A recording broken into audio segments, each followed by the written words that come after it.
안녕하세요. 상담심리사 부부의 사랑 이야기 사랑과 전쟁입니다. 네, 저희가 커플 부부 상담을 되게 많이 하잖아요. 네. 이렇게 하다 보면 되게 많이 느끼게 되는 게 이게 참 대화가 정말 중요하구나라는 걸 많이 느껴요. 이게 사실은 정말 별거 아닌 문제, 정말 사소한 문제인데도 말 한마디, 대화법, 정말 그 찰나의 대화법 하나 때문에 요만하게 끝날 수 있던 갈등이 이만하게 꺼지는 경우가 진짜 많잖아요. 어떠세요? 그렇죠. 이 연인과의 대화는 되게 중요한 부분인 것 같아요. 함쌤이 말씀하신 것처럼 사소한 일도 굉장히 커질 수 있고 되게 큰 일도 이 말 한마디로 인해서 되게 작게 느껴질 수도 있고요. 이제 이 대화를 통해서 서로의 사랑하는 마음도 표현할 수 있고요. 서로 뭐 화나고 짜증나고 하는 마음도 표현할 수 있고요. 그래서 이 대화에는 잘한 대화도 있고 못한 대화도 있는 것 같아요. 어떤 것들이 좀 있을까요? 뭐 사실 안 좋은 대화, 좋은 대화의 예시는 뭐 너무 많죠. 종류도 너무너무 많고. 근데 이 너무 다양한 대화의 방식들을 좀 이론적으로 정리해 놓은 어떤 개념이 있어서 그걸 좀 소개해 드리려고 해요. 그 사티어의 의사소통 유형, 그러니까 가족 치료의 이론 중에 하나죠. 그 의사소통 유형을 좀 소개해 드리려고 하는데 조금 더 말씀해 주시죠. 버지니아 사티어라는 분은 이 가족 치료의 어머니라고 불릴 정도로 굉장히 유명하신 분이고요. 이제 경험적 가족 치료의 창시자이십니다. 사람과 사람 사이에서 오가는 이 언어적인 것, 그리고 비언어적인 것까지 이 모두를 의사소통으로 보았고요. 그리고 이 의사소통에는 유형이 있다는 것을 발견하셨어요. 사티어가 말하는 의사소통 유형은 나, 그리고 타인, 상황, 이 세 가지를 모두 골고루 존중할 수 있는 대화. 그 상태에서 대화를 하는 게 이제 가장 이상적인 대화라고 했어요. 근데 뭘 존중하고 뭘 존중 안 하고 이런 것들에 따라서 그 유형이 나뉜다고 했거든요. 이 유형 검사를 여러분들이 직접 해보실 수 있도록 저희가 이제 이 댓글에 링크 걸어놨습니다. 그래서 링크 들어가서 보시면 검사 실시하시면 이 결과를 바로 확인하실 수 있도록 저희가 엑셀 파일로 만들어 놨으니까요. 가서 한번 꼭 해보시고 그 뒷 내용 들으시면 도움이 많이 되실 것 같아요. 자, 첫 번째 유형은 회유형입니다. 아까 말했던 자신, 타인, 상황이 있을 때 타인이랑 상황은 존중을 하는데 나를 존중하지 않는 유형을 말해요. 그러다 보니까 욕구나 내가 원하는 것들은 무시하고 다른 사람의 뭐 비위를 맞춘다든지 그 상황에서 괜찮아 보이는 행동만 한다든지 그래서 이게 언뜻 보면 굉장히 나이스해 보일 수는 있는데 굉장히 막 이렇게 마치 잘못한 건 없는데 죄인 같은 그런 대화를 이어가는 이분들이 사실 겉으로는 되게 나이스할 수 있지만 속으로는 되게 부글부글하고 있을 수도 있다라는 거죠. 그러니까 속으로는 되게 분노하지만 겉으로는 굉장히 나이스하게 하다 보니까 여기서 오는 스트레스도 굉장히 많을 수 있고 이러다가 갑자기 흔히 말하는 급발진을 확 해버릴 수도 있는 거죠. 그래서 한편으론 이분들이 그런 회유형 유형으로 대화를 하시는 분들의 어떤 장점이 될 수도 있는 건 굉장히 섬세하게 타인을 잘 살피고 돌보는 게 될 수도 있어요. 물론 적당할 때는. 하지만 이게 너무 심했을 때는 나의 욕구를 희생시키고 너무 맞춰주는 소위 말하는 호구 같은 모습이 나타날 수도 있겠죠. 그래서 이분들은 좀 신경 쓰셔야 할 게 타인이나 상황을 존중하는 만큼 내가 뭘 원하고 내가 지금 어떻게 하고 싶고 이거를 의식적으로 계속 신경 쓰려고 해야 조금 균형 잡힌 대화를 할 수 있을 거다라는 거입니다. 네, 두 번째 유형은 비난형이에요. 이제 간단하게 얘기하면 독재자라고도 좀 할 수 있고요. 앞서 설명드렸던 회유형과 반대의 유형이에요. 이 비난형은 자기 타인 상황에서 타인은 무시하고 자기와 상황만 존중하는 유형이에요. 그래서 이분들은 어떤 일이 잘못됐을 때 자신의 잘못은 보지 않고요. 타인을 탓해요. 네가 잘못한 거야. 네가 이렇게 해서 일이 이렇게 그르친 거야. 하면서 비난합니다. 그래서 비난형이에요. 이들의 이미지를 떠올리면요. 이렇게 허리 꼿꼿이 펴고 삿대질 막 하는 모습, 이런 모습을 좀 상상하시면 돼요. 그래서 이들은 독재자처럼 다른 사람들한테 명령하고 통제하고 하려는 모습들을 많이 볼 수 있습니다.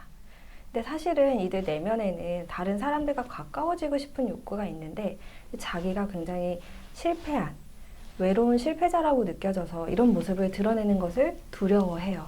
그래서 공격적으로 이 모습을 드러내지 않기 위해서 표현하게 되는 거고요.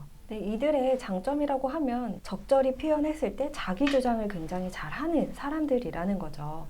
에너지도 많고요. 그래서 어떤 뭔가를 설득하거나 앞에 나서서 뭔가를 막 이끌어 나가거나 하는 것들에서 조금 더 강점이 될 수 있습니다.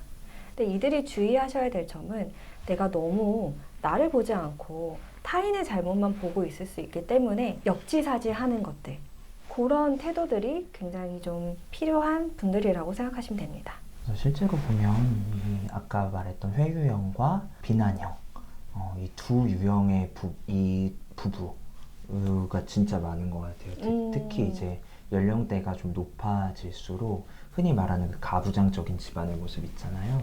그런 게 진짜 많이 발견이 돼서 한 명은 막 윽박지르고 한 명은 네 하면서 이렇게 맞춰주는 그런 모습들이 많이 나타나고, 근데 이게 대화를 그렇게 한다고 해서 문제가 없는 게 아니란 말이죠.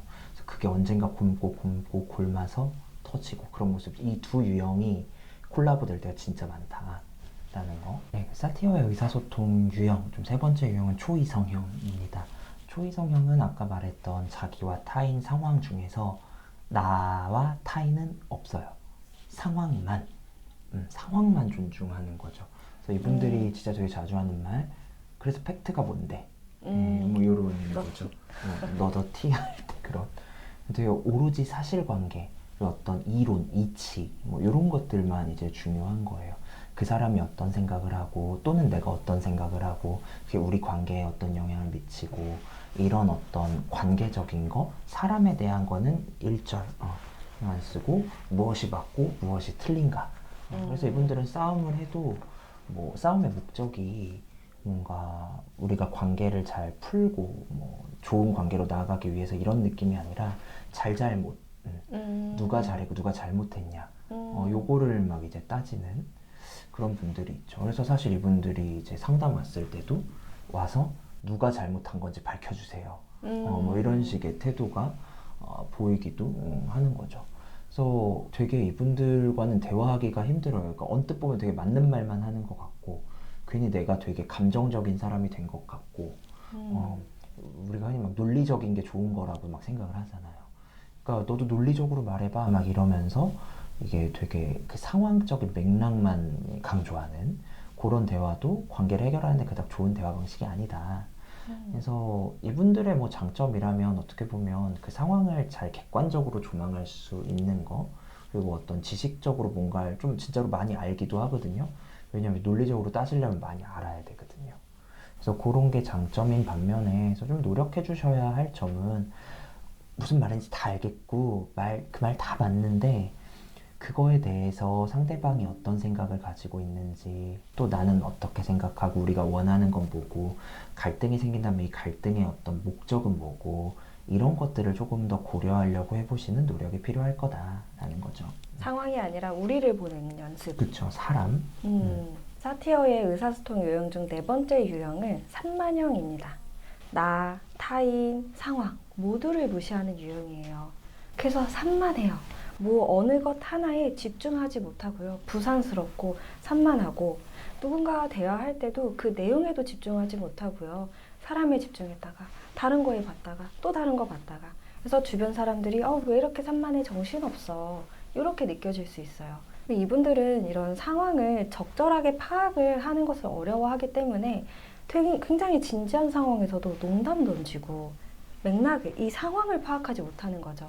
상황도 보지 못하고 나도 다른 사람이 기분이 어떤지도 보지 못해서 이 적절한 대처하는 것이 좀 어려워질 수 있습니다. 근데 이런 사람들이 적정한 수준이라면은 굉장히 좀 유머러스하고 뭐 창의적이고 톡톡 튄다, 엉뚱하고 뭐 아니면 4차원이다, 뭐 이런 매력으로도 좀 다가올 수도 있어요. 하지만 이분들이 좀 노력해 주셔야 할 부분은 자꾸 주의가 분산되기 때문에 뭐 하나에 집중하는 거, 우선 나에 집중하든지 다른 사람에 집중하든지 이 상황을 보든지 무언가에 집중하려는 연습들이 좀 필요할 것 같습니다. 그러니까 조금은 더 이렇게 지금 여기서 뭐가 일어나고 있고 우리가 무엇에 대해서 얘기를 하고 있고, 이걸 계속 신경을 써야 현실로 돌아올 수 있을 거라는 거죠. 안 그러면 막 얘기가 엄청 장황해지기도 하고, 분명 A로 시작했는데 어느샌가 Z 얘기하고 있고, 이러니까 지금 여기서 뭐가 일어나고 있는지를 내가 계속 뭐랄까 뿌리를 잡고 있겠다. 이런 걸 계속 의식하셔야 좀 건강한 대화가 가능할 것 같아요. 지금까지 나온 요 네 가지는 좀 좋지 않은 의사소통 방식 유형이었다면 마지막 하나 일치형. 이 일치형은 사티어가 말하는 가장 좋은 의사소통 유형입니다. 그래서 만약에 검사하셨는데 본인이 일치형이 나왔다. 그럼 나는 의사소통 꽤 잘한다 라고 좀 생각하셔도 좋겠어요. 일치형은 나도 존중하고 타인도 존중하고 상황도 존중하고 그러니까 다 적절히 3대 3대 3으로 존중할 수 있는 사람을 의미하죠. 또 경우에 따라서 어쩔 때는 좀 내가 조금 더 존중되어야 할 땐 나에게 조금 힘을 실어주고 어떨 때는 좀 타인을 배려할 수도 있고 어쩔 때는 상황을 조금 더 고려할 수도 있고 유연하게 쓸 수 있는 모습이라고 볼 수도 있죠. 그래서 뭐랄까 이분들의 대화의 특징은 별로 이렇게 들었을 때 별로 어떤 큰 감정이 들지가 않아요. 그냥 뭐 할 법한 얘기하고 뭐 들어줄 땐 또 들어주고 또 맞는 말 할 땐 적당히 맞는 말 하고 그래서 듣는 사람이 어때 특별하게 엄청 강렬한 불쾌함이나 또는 어떤 굉장히 강렬한 유쾌함이나 이런 게 잘 느껴지지 않고 무난하게 대화가 이어질 수 있게 되는 분들 이런 분들이 되게 일치형의 의사소통을 하고 있다라고 보시면 좋겠습니다. 이분들의 대화를 듣고 있으면 이분들은 이제 겉으로 표현하는 거나 속으로 이제 갖고 있는 생각이나 일치하는 경우가 많기 때문에 아, 이분이 이렇게 얘기하면 이렇게 생각하는구나 이제 받아들일 수가 있어요. 그래서 굉장히 좀 대화하기가 좀 편안해지는 그런 경험을 하는 것 같습니다. 속으로 딴 생각하고 있을 것 같고 그런 느낌이 전혀 안 들고 그냥 정말 그냥 그 대화에 집중이 되는 분들인 거죠. 네, 오늘은 저희가 그 사티어의 의사소통 유형 검사를 소개해드렸고 그 결과에 대해서 설명을 좀 해드렸어요. 아까 말씀드렸듯이 저희 고정 댓글에 이 검사 엑셀로 해보실 수 있도록 하는 그 블로그 링크 걸어놓을 테니까요. 가서 한번 꼭 해보시고 저희가 앞으로도 이렇게 좀 간단하게 해보실 수 있는 검사 같은 것들 조금 그래도 신뢰할 수 있는 검사들 그런 것들 올려놓고 소개해드리는 영상도 종종 올리도록 하겠습니다. 오늘 이 영상 보시면서 좀 본인의 의사소통 방식도 좀 체크해보시고 내 주변 사람들도 좀 어떤지 체크해보는 그런 시간이 되었기를 바랍니다. 오늘 영상은 여기서 마치겠습니다. 다음에 또 좋은 영상으로 찾아뵙도록 하겠습니다. 지금까지 상담심리사 부부의 사랑 이야기 사랑과 전쟁이었습니다. 다음에 또 만나요. 안녕. 안녕.